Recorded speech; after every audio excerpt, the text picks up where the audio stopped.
Hi, this is Scott Amyx, and I'm joined by Catherine Flax, Managing Director at CRA. Welcome, Catherine. Well, God, so great to see you, Scott. So delighted to be here. Now, you and I met a few weeks back at an event in Wall Street, and I got to hear your story firsthand, and I wanted you to kind of share that with the listeners and the viewers in terms of your humble beginning and how you rose in the ranks at major financial services. Would you mind? Sure, happy to. I grew up in a family that was pretty far away from Wall Street. My dad had a pizza shop. My mom was a school teacher. And I grew up not knowing anything about what does it mean to be an investment banker or what is sales and trading or all of the things that eventually were where I spent most of my career. But I will say that spending my very young years when I was 11, 12, 13, working really like an adult at a pizza shop was very formative for me in terms of learning a lot about work ethic, but also having confidence in interacting in a complex adult world. Terrific. And I think if I recall, can you tell us a little bit about how you got into trading? Because I think that was somewhat serendipitous and it just kind of came out of nowhere, right?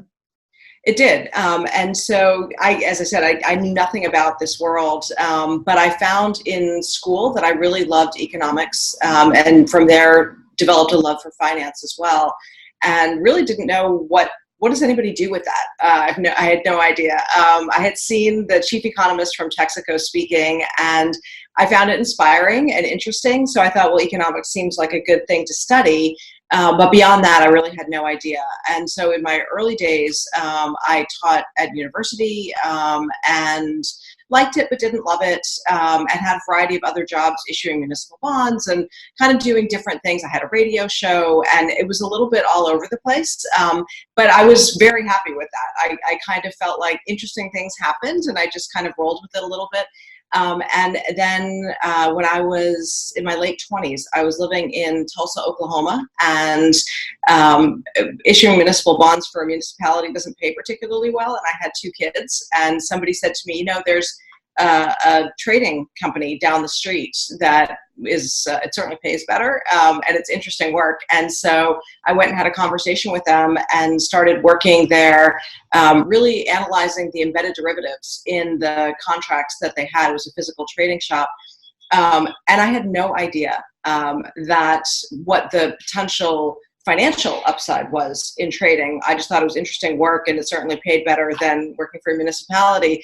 But it was a huge. I was shocked when I started to understand what traders made. I was like, well, hey, this doesn't even make any sense to me. Like, what world have I entered into that I didn't even know existed? So it was a very strange entry into what turned out to be a very interesting world.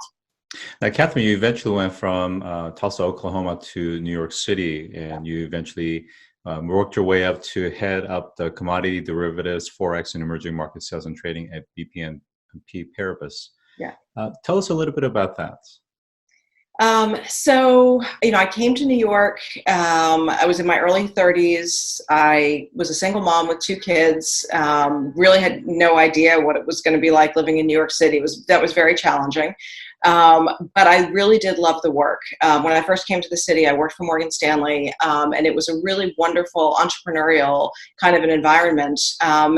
And it's one of those situations where, and I think trading floors in general are a place where you kind of just have to come with your good ideas every day and work hard. And, as you know, sometimes you win, sometimes you lose. But at the same time, it's a very inspiring, energizing kind of an environment. And so I was in the commodities business because that's what I had fallen into in Oklahoma. But I love the commodities business. It's a really, really fascinating business because it's the sort of thing where there's a lot of complexity, and it's global, and there's weather involved, and there's geopolitics involved.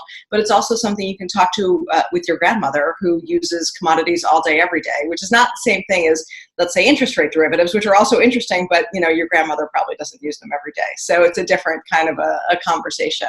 So I fell in love with the business, eventually moved from more of an analytical role into more of a client-facing role. And then over the course of time, just took on larger and larger business opportunities and eventually moved over, as you said, to BNP Paribas, running, adding in other businesses, foreign exchange and emerging markets, which really have a lot of synergies with commodities. And so I think that's the fun thing about financial services is there's an aspect of it that's like a puzzle and you're putting it together. I think one of the things that I read in your past podcast as well as interviews is this topic around gender inequality as well as sexism, especially in currency trading and I suppose other aspects of financial services as well. What was your personal experience? And of course, trading as a kind of an industry has also gone through quite a bit of automation as well.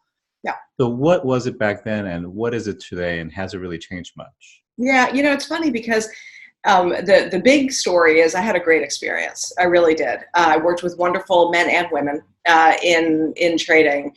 And yes, 25 years ago, the environment on a trading floor can only really be described as crude in a way that it isn't anymore because of lawsuits and awareness and a lot of different reasons that people behave themselves better. But I think, those early years working in a sub shop in a very bad neighborhood kind of changed how I think about maybe the difference between the surface of someone's behavior and who they are as a person. And I benefited a lot from my dad, who had very much a missionary mindset, even in his work in a sub shop. And so he always encouraged me very much to think about the fact that people come to this point in life from a lot of different places and not to judge based on what could be superficial things. And while that manifested one way in a sub shop where somebody might have just come out of prison and you might want to, evaluate them as this is a person made in the image and likeness of God, so who are they? That also works really well on a trading floor. And so even though it can be a rough and tumble kind of a place, I really did have a great experience. Yeah, that's a really fascinating perspective. And I think one of the things that you and I share is the commonality of the faith component as well. I remember going to the University of Chicago for graduate school, and I loved the financial district in downtown Chicago. And one of the things that I observed personally, but also heard as well, is that after the trading was done for the day, these traders would come outside and smoke, and not just smoke, but smoke marijuana. Back then, it was illegal. And it's very easy to kind of judge and put a label on that behavior. But the reality is, if you've ever been on a trading floor back in kind of the 80s and 90s, it was crazy. It was absolutely crazy. So before they could actually go back home to their families and kids, they needed to calm themselves. And that's part of the reason why they were smoking weed outside the mercantile exchange. That may not have been the best way, but at least you're absolutely right. I mean, it was a very different time.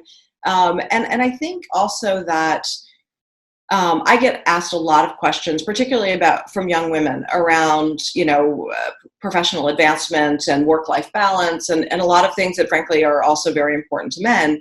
And I guess one of the things that I really try to encourage people to do is, particularly if you get negative feedback or if something takes a wrong turn in your career, which is going to happen to everybody, to try really hard to hear the feedback and not assume that there's a glass ceiling or someone doesn't like me because I'm a woman. And I guess I always say that on the very, very long list of reasons that people may not like me, being a woman is probably not that close to the top. And so it's probably beneficial for me to think about what are the other things that maybe I can improve on before jumping to the conclusion that a hiccup in my career is because I'm a woman. Yeah, I really like this mindset that you're recommending to listeners, especially for women, but also just just kind of the diversity around the different backgrounds, is that it's very easy to have a victim perspective. And I think what you're saying is rise above that and look at it more objectively to pluck out the key insights in terms of how do you actually self-actualize and improve. Now, I want to go back to kind of the non-linear path that you've taken and what that means for potentially others where they're having to take more of a linear path. But before that, I want to go back to, you eventually moved over back to JPMorgan Chase in a chief marketing officer role. So how do you go from commodities to more of a marketing function? Yeah, that was weird, wasn't it? But it was great. And it's funny because the way that happened was I had a wonderful boss at the time at JPMorgan, and somebody I respect a lot. And I had been in commodities at that point, maybe not quite 20 years, but almost. And I went to her and said, There's a lot happening in this institution, and I have no idea what anybody else does really outside of sales and trading. And so if there's an opportunity for me to do something really different that would help me to grow and just have a different perspective on what this institution does, I would be open to it. And so the first reaction I got back was sure, but at least not for another year because, there are things to do. And a couple of weeks later, she called me back and she said, you know what, there's a role that opened up and I think it's what you're looking for. And it was the chief marketing officer role for all of JPMorgan. And my first reaction was, why? Like, I don't know anything about this. This is not my area. And there are 700 people on this team that are marketing experts. And so what could I bring? And as they explained it to me, that they were really looking to align marketing more closely to the business. And that also, even among those 700 people in marketing, they were looking for ways to really bring it together and have a lot more cohesion across all the different business units. So it really was a business and strategy ask more than are you good at marketing ask. But it was an interesting way to come into a role because kind of initially one of the biggest things I needed to do was help the people who were working for me understand why had I been selected for the role and why was I excited about being in the role.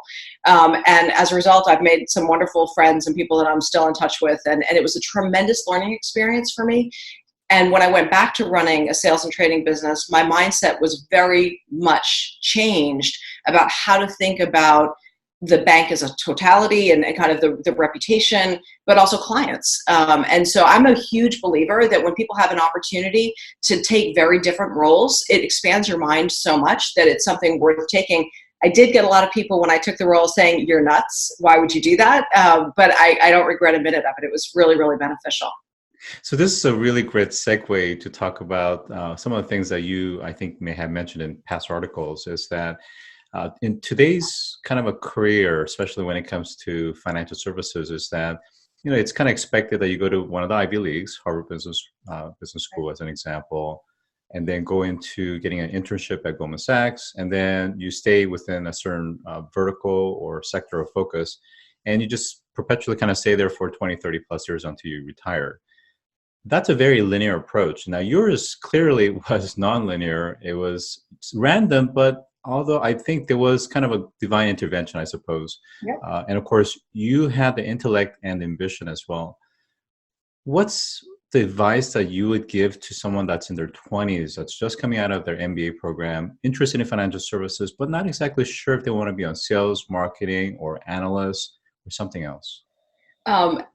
I do think that today, more even so than ever before, a lot of young people feel like they have to know what the entire path is. And of course, none of us can know that. It's just not information, thankfully, that we don't have available to us.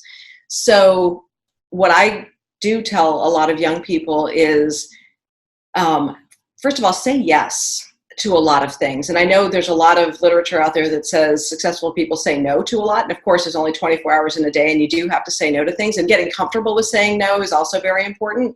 But saying yes for the right reasons around, I'll learn something, it's interesting.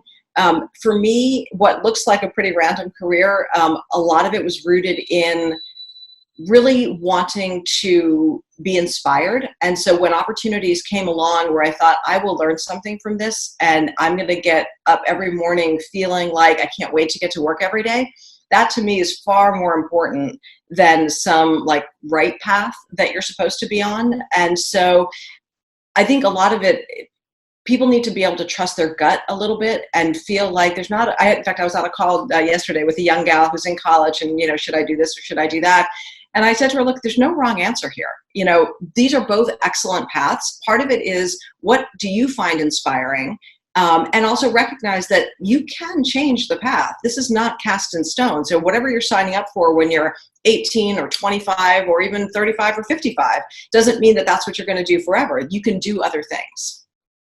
So it's interesting because the advice that you're giving, you're also giving that to your current clients in the capacity as CRA. So let's talk about how you've taken your experience, your wisdom, and now you're, directing it to senior executives in financial services. What are you doing, and what is CRA? Sure. So CRA is a wonderful company that was founded about 30 years ago by a very smart man who still runs the company. And it's really about leadership wisdom. And so what I found is that as my career evolved, I spent a tremendous amount of time advising companies on a lot of different fronts. And so when the opportunity came along for me to join CRA, specifically as a leadership coach, I was super excited to do it. Not only because I just love the idea of spending my time trying to make people better in leadership, where I think generally speaking, the world needs that a lot, companies need that a lot, but I also felt like I was going to learn a lot through the process and through a lot of the wisdom that the company has been able to unearth over the course of time. And so it is exciting. I do think that many companies still have a lot of work to do in terms of culture and leadership, and it always starts at the top. And so that's what's exciting to me about working with very senior executives. Now, I recently wrote an article on Forbes about the importance of the CEO role as it pertains to how that actually, almost more importantly than even innovation techniques and methods, will determine the innovation culture of an organization. Can Yes. you share, maybe with that actually getting into confidential information, kind of generically, maybe someone that you coached and the kind of transformation that you saw as a result of your influence and guidance? Sure. And first of all, I agree with you entirely that I do think, and I think there's some pretty good examples of senior leaders or CEOs that have that transformative mindset. I mean, I can say that, as you know, I worked at JPMorgan for many years, and I deeply admire Jamie Dimon as somebody who has really done a good job of bringing that to JPMorgan. I don't coach Jamie Dimon, but but I do think he's terrific. And I think that that's exactly why, because it's always about the why. What I find, and I can think of a couple people that I have coached, where I think a lot of times people do come to their role with a bit of a fixed mindset, or like, this is what our company is, or this is what we have, and part of it is also helping them to try to think beyond that a little bit, and also, what is your role as a CEO or as a leader? A big part of it is to not only have that more expansive mindset for yourself, but how can you create an environment for your team where they're all doing that too? Because it's not just with you as the CEO to come up with all the answers, but it is you to create the environment where other people can be inspired to be innovative. And a lot of that is removing the fear from yourself, because it's not always going to work out, but also removing the fear from other people so that they can be a little bit more bold in trying things out. And if it doesn't work out, know that they're safe to have tried. Yeah, actually, this is a really important point. I think it's interesting because so much of our daily struggle, regardless of who you are, is that internal fear. And I think if you can systematically actually root that out, both from the individual, but also collectively as an organization and a team, you could do great things. There could be some really incredible work that can come out of it. Yes. Last question I'm going to ask you is, speaking of fear, what was your greatest innovation or challenge, career challenge, and what was the lesson learned? Well, certainly the most recent big challenge, I mean, there's always, they come frequently, was, as you know, I was the CEO of a fintech startup for almost about 2 years. And frankly, I wasn't particularly successful in that role. And I think that there's always a lot of different reasons. But from my perspective, I think that it's always about the learning. And so if you can go back and really dissect, what did you do well? What did you do poorly? What would you do differently? What information, particularly in this case, what information should you have thought about before? And so now, with the benefit of hindsight, with new opportunities coming along, how would you make new, different kinds of assessments? So I realize I'm a ridiculously optimistic person and I'm totally glass half full all the time, but genuinely, I really don't believe that there's ever a wasted opportunity. And so even if things didn't work out the way that you wanted, it still worked out for the best. And if you've learned from it, then it's tuition. I mean, that's what it is. And so what a wonderful thing to be able to keep learning.